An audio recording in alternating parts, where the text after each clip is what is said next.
Well, hello, everyone. Thank you so much for joining me for WLBT Plus. My name is Kara Shirley. I'm your digital news desk host. Thank you for joining me on this Tuesday. It is a Tuesday, right? My days are getting so mixed up. Yes, Tuesday, October the 29th, the last Tuesday of the month. We have Halloween coming up in a couple of days, as well as some rain chances. We're going to get to those rain chances in just a little bit. I'm going to give you a short preview of your forecast. 2:30 today, though, our first alert weather team will be in here, and they'll be able to give you a more in-depth look at your forecast, look at the timing of the rain on, yes, Halloween. Not a fun time for any rain to be happening, but we do need it, so we're not going to complain too terribly much there. If you're tuning in on our app or on our website, wlbt.com, thank you so much for tuning in. And if you're on any of our streaming social media channels, we're Facebook, YouTube, Twitch. Sometimes we're on Twitter. No, not Twitter, TikTok. But if you are there, thank you so much for tuning in, and we appreciate it. Don't forget to put your comments, thoughts, suggestions, anything like that in the comments section. Oh, thank you guys so much. I see you in the Mike Magazine, Ebony Carr. Thank you all so much. So let's jump into some breaking news that we have right now that is happening here in our area. Actually, something that we just found out about literally 4 minutes before coming on air here. And that is a body has been found here in, let me get this pulled back up, on North State Street. So we don't have any additional information about this right now. These are some pictures from the scene. We are waiting to get info on what exactly has happened. Is it a crime that has occurred? We really don't know. But what we do know is that a body has been found on North State Street. These pictures are from the scene. And as soon as we get some information from the Jackson Police Department, we will pass that along to you guys and let you know what it is that is going on there. But yeah, so we are checking with Jackson Police Department. Actually, right now, our people are working in the newsroom to get that information, and I'll hopefully be able to bring you an update on it before we end today. If I do not have the information to update you, make sure you download the WLBT News app. That way you can get these notifications on breaking news when it happens, because we will send that out to you when we get the info into us here. Let's see. Louise Rushing is watching from LaGrange, Georgia today. Hi. I already said hi to the Mike Magazine, but I'm going to say hi again. She's watching from Greenville. Miss Ebony Carr sending lots of hearts. Hello, Miss Ebony. Thank you so much for tuning in. And she has downloaded the WLBT app to get those notifications. very happy about that. And Danielle, hi Danielle. She is tuning in. Hello to you. Thank you so much for joining me back here again. Let's take a look outside right now, see what's happening weather-wise out there. And it's actually looking really great out there. Let me get this pulled up. So we're looking over Jackson Prep right now. There was some students out on the field practicing earlier today. They are not now. Let's look over one of our other cameras. Let's look over downtown Jackson. This usually has some wasps flying around this one. Maybe they won't be there today. Beautiful shot. Look at that. It is absolutely gorgeous out there. Beautiful blue skies, lots of clouds, lots of puffy white clouds, the kind of clouds you want to see. We're going to tell you about those rain chances later on today in the newscast today. So let's now talk about a woman that is missing out of Hinds County. And the authorities are asking for your help in locating her. Let me get her on the screen for you so you can see. So this is 22-year-old Isaiah Vonnie White. She is about 4 feet, 10 inches tall. She was last seen yesterday on Lebanon Pine Grove Road in Utica. She was wearing a flower patterned sundress, and she could be in a silver 2004 Chevrolet Avalanche pickup truck with a Mississippi tag of HP7190. If you have any information on her whereabouts, please contact Crime Stoppers or the Hinds County Sheriff's Department. Look, there we go. Seashells Properties on our YouTube is watching, saying hello to you, ma'am. Thank you so much for tuning in. And Ebony says you should see me trying to mop and watch the screen. Yes. Look, I have a hard time walking and chewing gum sometimes, so I definitely would not be able to do that. But again, if you have any information on it's Isaiah Vonnie White, and here she is again on your screen so you see how or what she looks like, please contact Crime Stoppers or the Hinds County Sheriff's Department. Again, 22 years old, about 4 feet, 10 inches tall. She was last seen wearing a flower patterned sundress and could be in a 2004 Chevy Avalanche. So just be on the lookout for that. Some great news out of Rankin County came in late last night, and that is that the missing teenager from Rankin County, we told you about yesterday, he was a student at Hartfield Academy. Well, he has been found, and he has been found safe. Thank the good Lord for that. So neighboring state search efforts were able to locate him in Arkansas last night. Here he is on your screen. This is John Michael Jones. He's 16 years old, and he is now in the custody of the Arkansas State Police. Rankin County investigators say that Jones was lured online to meet someone down the road from his home, who then left the state with the teenager. And this is the individual who lured him and is now in custody. He has been identified as a suspect in this case, and his name is 34-year-old Caleb James Kennedy. He will be facing extradition back to Rankin County on charges of enticement and kidnapping.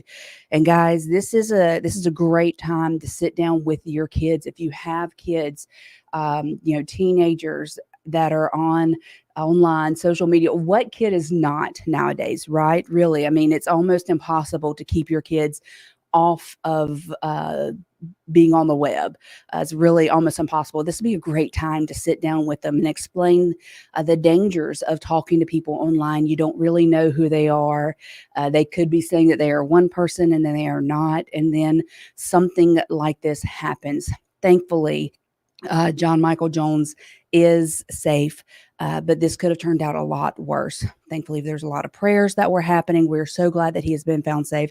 But choose or take this as a time, should you choose to sit down and talk to your kids about the danger of talking to people online. And you just never know. You never know who is out there on the other end of the screen.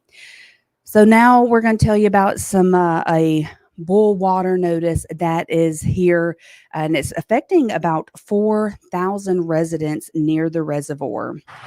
So let me look here at my comments real quick. I'm going to get back to those in a second. Let's talk about the boil water notice. So 4,000 residents in the reservoir area are now having to boil the water because of a main water break. Pearl River Valley Water Supply District issued the notice for the Pelahatchie Bay water system on the Rankin County side of the lake. So the pipe broke. The broken pipe, rather, is off of North Shore Parkway, just past the Bridgepoint neighborhood. So if you're in that area, I'm sure you have already had issues or seen the boil water notice, but just understand that you are still under that boil water notice. All right. So looking here back at our comments, let's see. Sophia is saying that she is glad that he was found safe, speaking on the teenager that was missing. We are too, very much so. Let's see. I'm looking. I can only put up certain comments. I have to make sure that I don't put anything that may be putting too much information out there and wrong information. Let me put it that way. Not that any of you guys are putting anything wrong here. I just have to verify them before I post them up. Let's see. A Seashells Property says that is a blessing, but how did he get that far? Who is going to get arrested? Well, the individual that he was with, the adult that he was with, did get arrested. He will be extradited back here to Rankin County. How did he get that far? You know, Arkansas is not that far from us here in central Mississippi. 2, 3, maybe 4-hour drive, depending upon which way you go. So it's really not that far from where he left from. Bonnie Robinson is asking, where was a body found? Bobby, not Bonnie. Bobby, that body was found on North State Street. We are waiting to get more information on exactly the cause of the death. We don't have any information outside of the fact that we do know that a body was found on North State Street. And as soon as we get additional information, we'll pass it along to you guys. Now, here back in Jackson, a man has pled guilty to a high-speed chase, along with having a machine gun in his vehicle. So here we go. So he has pled guilty after he was found with a machine gun following a high-speed chase that happened in Jackson on last Thursday. 20-year-old Johnny Ragsdale was found with the weapon after an attempted traffic stop. Ragsdale led Capitol Police on a high-speed chase. The chase ended after Ragsdale collided with a train car on Mill Street. So a Glock pistol and a machine gun conversion device, actually, also known as a switch, was attached to the pistol. So he has now pled guilty. And then also in McGee, a man has been arrested after he was accused of lying about whether or not he had fired a gun during a high school football game. This is him on your screen, Charles Martin. So police found Charles Martin while on patrol near the football stadium around 10 o'clock Friday night. They were investigating reports of an alleged threat of violence during the game. The officers say they heard 2 loud noises that sounded like gunfire in the area. And then Martin claimed that a teenager had fired multiple shots into the air. But police say that it was actually Charles Martin who had fired those shots. He was arrested and charged with discharging a firearm within city limits. Teenagers are going through enough right now. They are dealing with enough. They get blamed for enough. And unfortunately, some of them do enough. We don't need to add any additional crimes to our teenagers out here. So thankfully, they were able to determine that it was actually Martin that fired that gun. Here he is again, Charles Martin, and he has been arrested. So yesterday, we got news that the library system director resigned. Floyd Council resigned as the executive director from the Hinds Library System. He held this position for more than 2.5 years. So Board of Trustees Chair Peyton Smith confirmed that the council It's him on your screen here, turned in his resignation, but we were not told why he turned that resignation. Smith tells 3 on Your Side trustees are still determining the next steps. He says it's too early to say who could serve or would serve as the interim director, and the board is expected to conduct a national search for candidates to fill the position. We'll continue to follow it and let you know more about that. State Auditor Shad White says that millions of your tax dollars are wasted at the state level every year. And he published his findings in a report that he is calling Project Momentum.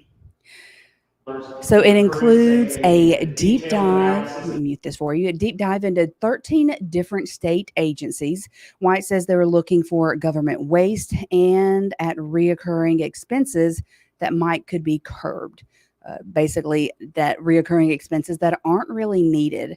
So some of his recommendations include better utilization of technology, getting agencies together to share some contracts, and instituting more checks and balances on what agencies are buying. His office brought in experts from a national consulting group to conduct this audit, which is something that other states have started to do as well. Well, if we look at the agencies that are under the governor's control, these recommendations are more likely to be adopted. They're more likely to be taken seriously, and then changes are more likely to happen. So I didn't want this to be a white paper that's set on a shelf and we do this little press conference and that be the end of it.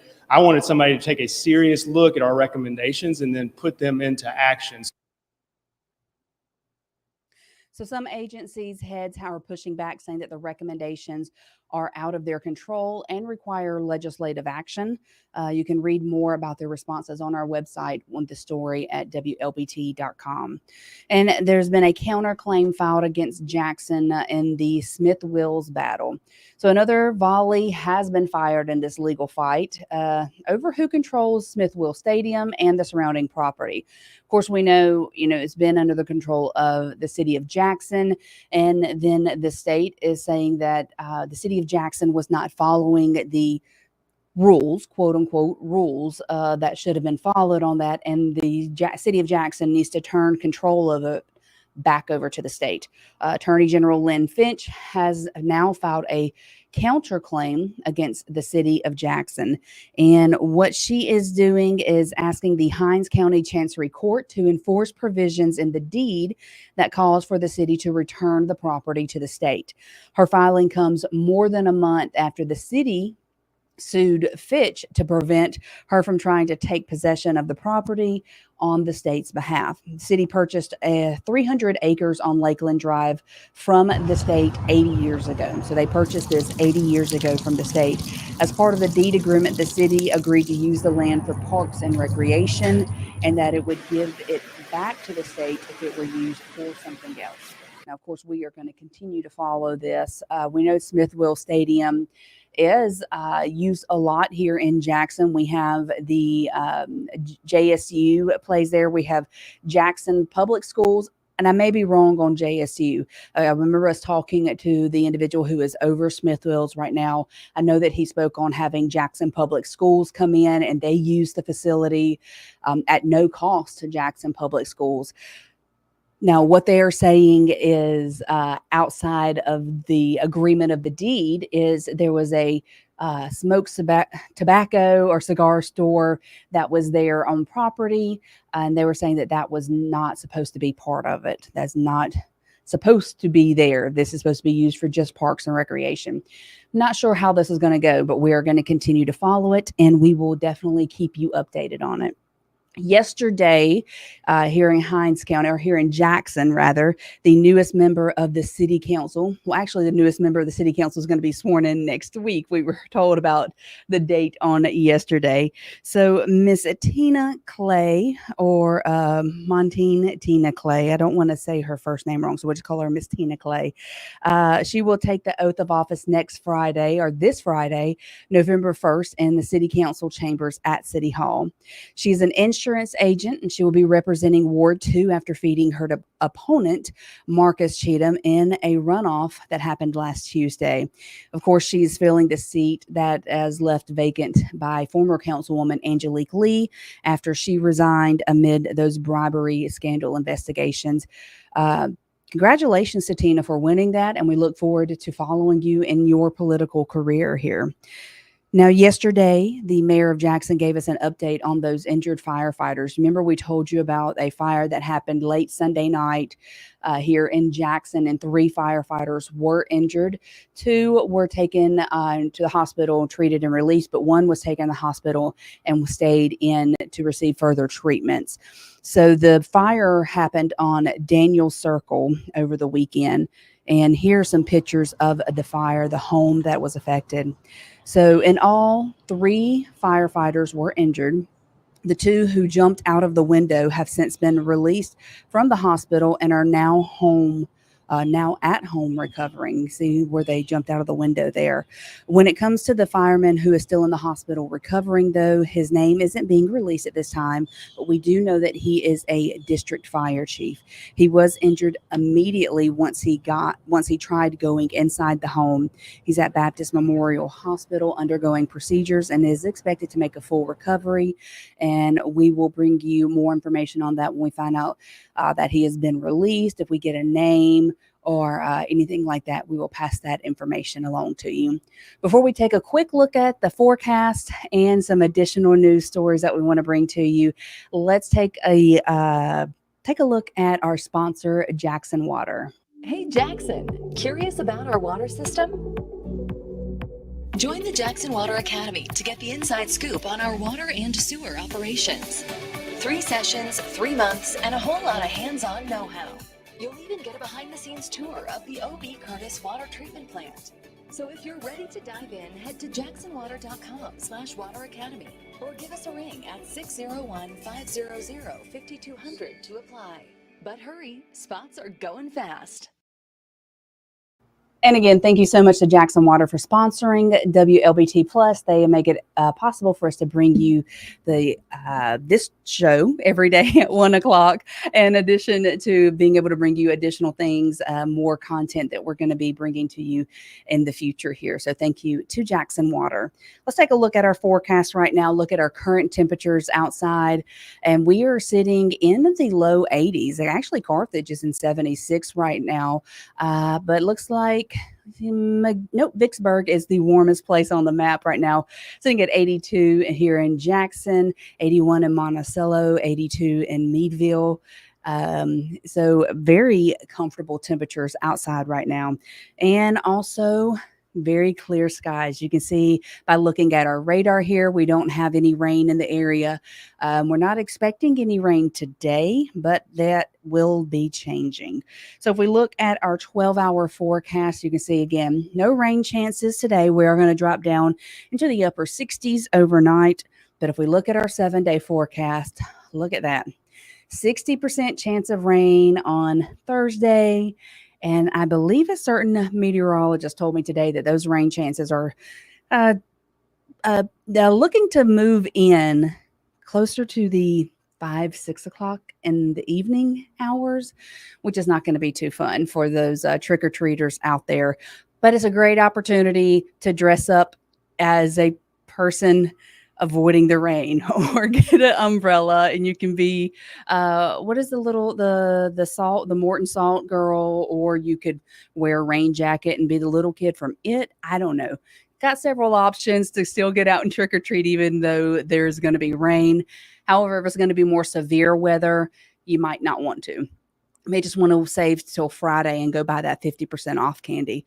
But stay tuned in here at 2:30 today, and you'll hear from our First Alert weather team. They're going to bring you the details of this rain moving in, the timeline, and what we can expect, and if we could expect anything severe. So make sure you're here at 2:30. Looking here on our social stream here, Barbara Coleman saying, thank God everyone was safe. And I believe Miss Barbara here is talking about the fire that happened with the 3 firefighters who did get injured, but they are still alive and they made it out alive. Looking, Danielle here says that Chad White has me on it. She would love to work for his office. All right, then. I feel like that would be a really hard job, stressful job, I believe. But maybe you could do a great job. Maybe you could help out a lot.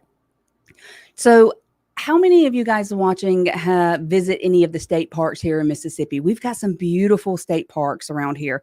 We've got Percy Quinn State Park. We've got Roosevelt State Park. That's not that far from here. One that's my favorite is North Mississippi in Tishomingo County. Got a beautiful state park there. Well, there was a conference that was held for state park directors. And there are actually 25 state parks here in Mississippi. And these leaders that are over the state parks are meeting this week to talk about ways to improve your experiences at those destinations. I hit the wrong button again. Are y'all surprised? Probably not. So the Departments of Wildlife, Fisheries, and Parks, and I always say that wrong whenever I do it, so I'm glad I didn't there. But they are hosting the Association of Southeastern State Park Directors Conference at the Sheraton Hotel here in Flowood. Park rangers, directors, and vendors from across the region are there to share ideas and talk about what's happening and what is still to come. Mississippi is a bit unique that our state parks are not run by the tourism department. That is something the wildlife, fisheries, and parks officials hope officials say enables them to be able to do more.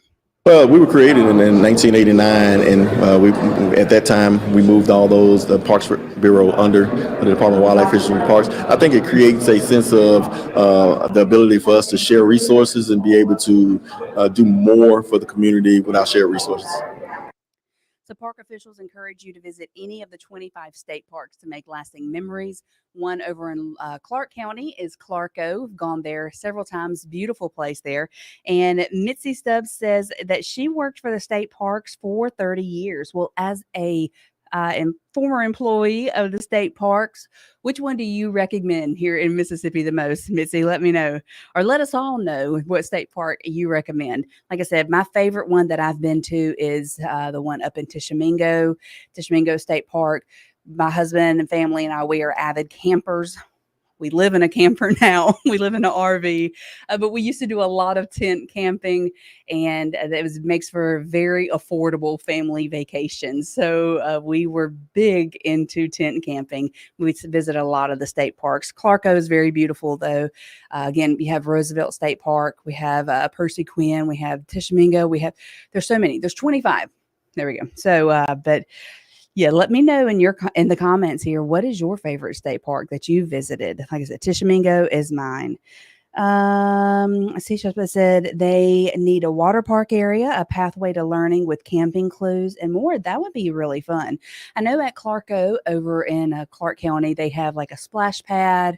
The one at Roosevelt, they have the big water slide that you can go down into the lake. So lots of fun things. I highly suggest you check out the state parks here in Mississippi. Not only does it help to keep your money here in our state, but it also helps you be able to see more of our beautiful state. We do have a lot of really beautiful areas here in Mississippi. So go check out those Mississippi state parks. Mitzi says J.P. Coleman and Tishomingo, they're only 39 minutes apart. I've been to J.P. Coleman too, and it was very pretty there. Yeah, Tishomingo is very much my favorite. Very much my favorite. It almost feels like you're going into a different world when you go into Tishomingo State Park. Well, let's come back here. I'm talking about Tishomingo, which is way up north. Let's come back here to our area. The Mud Monsters, Mississippi Mud Monsters. That is, of course, the new Pro-Am baseball team at Trustmark Park here in Pearl. They just announced their name not that long ago, and now they have officially announced their schedule. So the Mississippi Mud Monsters are going to be playing 96 games, with 48 of those games being here at Trustmark Park.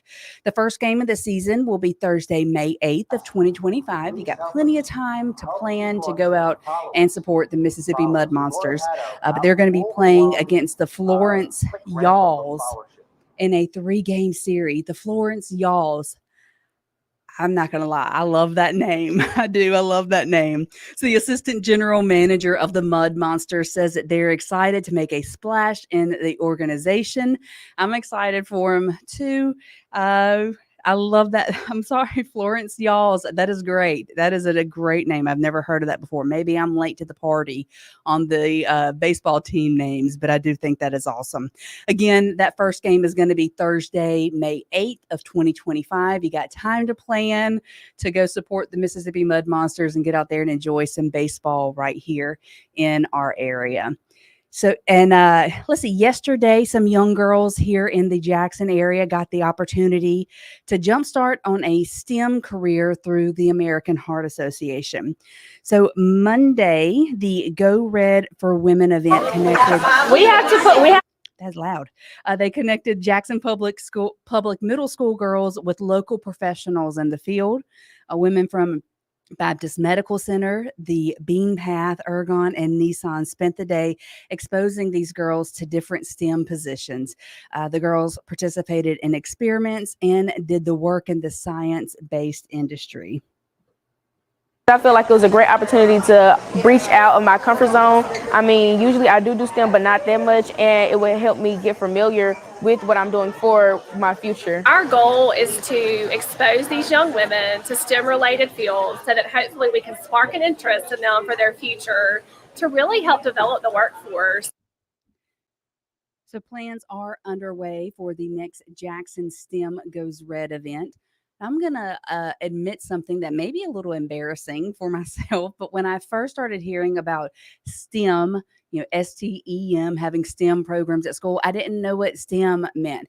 I am not from the generation where we had anything like that, or at least it wasn't called STEM. So STEM stands for science, technology, engineering, and mathematics. So if you are in a field that is in any of that, that deals with any of that, that's what the STEM program is about. And it can really help, especially with these young girls, but help get them on a path to a great career going forward. So I love this. I love that the kids from the Jackson Middle Schools, the girls there, got to experience this.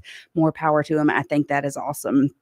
Well, we've told you plenty of times, Halloween is this Thursday, and I'm sure you didn't need us to tell you that for you to realize it. But Halloween is this Thursday, and there are some rain chances out there, but hopefully you'll still be able to get some kind of trick-or-treating in. But you got to look if you think about, if you don't get to go trick-or-treating, but you've already bought that candy, how much money have you spent on that candy? And maybe you just get to all eat it yourself. Well, millions of dollars are usually spent every year on Halloween between candy and costumes, decorations, all of the things. So according to the National Retail Federation, Americans are now expected to spend $3.5 billion on the candy that they hand out this year, just the candy alone, and $3.8 billion on costumes. That's less than last year when inflation was at its peak, and it is still significantly higher than 5 years ago. So we heard from some of you yesterday and how you plan to save some cash this year on this holiday. We dressed up like Pawpaw, and just like Mama, we made the candy and we made it great for the family. So that is a good idea to save since we're dealing with so much inflation. Just be creative and use the things you have at home. Definitely just try and get creative at home. Like again, Adam Sandler, like that's going to be a big t-shirt, some sunglasses, and some basketball shorts of a guy friends. So just try and be creative. So others told us that they do plan to reuse some old costumes or borrow items from family members to keep costume costs to a minimum. My most favorite Halloween costume that I ever wore, I say it's my most favorite, it's probably one that sticks out in my mind the most. Actually, it wasn't my favorite at that age. It is now as an adult. But I dressed up as a clown as a child. My mother dressed me up as a clown, rather. And when she put me in front of the mirror to see myself, I got terrified of my own reflection, dressed up as a clown, and screamed and cried. That was a lot of fun. But tell me, what's your most favorite Halloween costume? As an adult, one year, I dressed up as Flo from Progressive Insurance. That was a great costume. That was a lot of fun. But let me know in the comments what's your most favorite your most favorite costume that you've ever worn, either as a child, as an adult, or both. Or what's your favorite that you've put your kids in? My favorite for a kid was My middle child, first time we took her trick-or-treating, she dressed up as Minnie Mouse, went to the front door, does not know what to expect. They put candy in her bag and she came running down the driveway to me. Mama, they gave me candy. It was the most amazing thing to her. That's one of my favorite Halloween memories. But let me know what your favorite costume has ever been in your life. I would love to see that. Speaking of Halloween, what's coming next after Halloween? Thanksgiving, right? We're just a little over a month away from Thanksgiving this year. Actually, we may be exactly a month away, but it is just right around the corner. And thankfully, Target has announced a Thanksgiving deal for your Thanksgiving meal. So it is offering a meal bundle that is $20, which is $5 less than last year. Target says the bundle is enough to feed 4 people and includes the traditional Thanksgiving favorites: a frozen turkey, potatoes, green beans, canned green beans, cream of mushroom soup, stuffing mix, and a jar of gravy. Target says it's offering deals on other side dishes like mac and cheese and desserts. And other retailers, including Aldi and Walmart, have previously announced that they too are lowering prices on some Thanksgiving staples. We don't do stuffing in my house for Thanksgiving. It's only dressing, cornbread dressing. And really, for me, it's only my mother-in-law's. That is my favorite. I absolutely love hers. But I'm excited for Thanksgiving to spend time with family and friends this year, and of course, the food. That is the MVP of the Thanksgiving Day celebrations. Well, if you are going to be traveling for Thanksgiving, maybe flying on a plane to go see some family, you'll be happy to hear about this. There's now a new rule in place that requires U.S. airlines to give you a refund, not a voucher or credit towards future, but a refund if your flight is significantly delayed or canceled. This took effect yesterday, actually. Really good news for holiday travelers. So some airlines previously gave out vouchers if you had a problem, but this new federal rule says they must hand out refunds instead. The airline industry had initially resisted this new rule, but a group of airline lobbyists are saying that they now support it. I think it is a great idea. I think it's great that they are doing this, because nothing worse than spending hundreds, possibly thousands of dollars on a plane and then not even getting to go for reasons outside of your own control, and then being out that money as well. So I'm glad that they are making this happen. Sophia says that Thanksgiving and Christmas are her favorite holidays. Mine too. Danielle says that, Kara, that sounds like something my silly tail would do. Scare myself. I did scare myself dressed up as a clown for a child, for sure. Seashell's Property says, I dressed up like a baby with an adult diaper on as a teen. That's hilarious.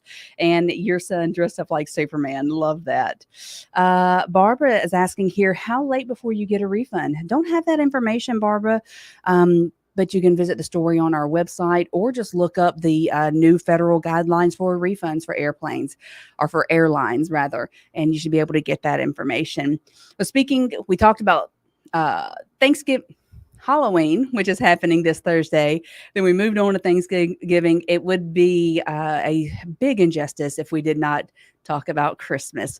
And here in our area, one of the big things that happens, and is happening again this year, is the Magic of Lights that is happening at the Brandon Amphitheater.